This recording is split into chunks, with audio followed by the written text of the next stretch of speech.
Les dégâts se sont intensifiés à partir de 2021, où les provinces de Bujumbura rural, Rumonge, Bujumbura Mairie et Makamba ont été particulièrement affectées. En avril et mai de la même année, 22 580 personnes ont été forcées de quitter leur foyer. Ces inondations ont ravagé les zones résidentielles le long des collines avoisinant le lac, avec des conséquences particulièrement sévères dans les régions de Bujumbura rural et Rumonge.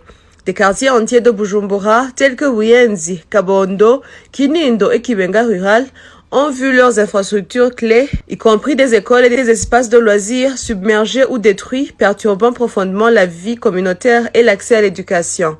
Le port de Bujumbura est particulièrement affecté, il est entièrement couvert d'eau, ses opérations portuaires sont paralysées. C'est à noter que ce port joue un rôle crucial dans l'économie du Burundi et de ses pays voisins. Face à cette catastrophe naturelle, le gouvernement burundais appelle les habitants des zones à risque à quitter leurs habitations, une mesure qui, malgré son importance, a rencontré des difficultés d'application. Le gouvernement est pointé du doigt de n'avoir pas pris des mesures qui s'imposent pour protéger la population, notamment les irrégularités liées à l'attribution illicite des parcelles le long du lac Tanganyika, sans tenir compte des risques environnementaux ou des prévisions climatiques à long terme. N'ayant pas la capacité pour résoudre ce problème lié au changement climatique, le gouvernement du Burundi demande une intervention rapide pour soutenir les personnes affectées et d'initiatives à long terme pour renforcer la résilience des communautés face aux défis posés par le changement climatique.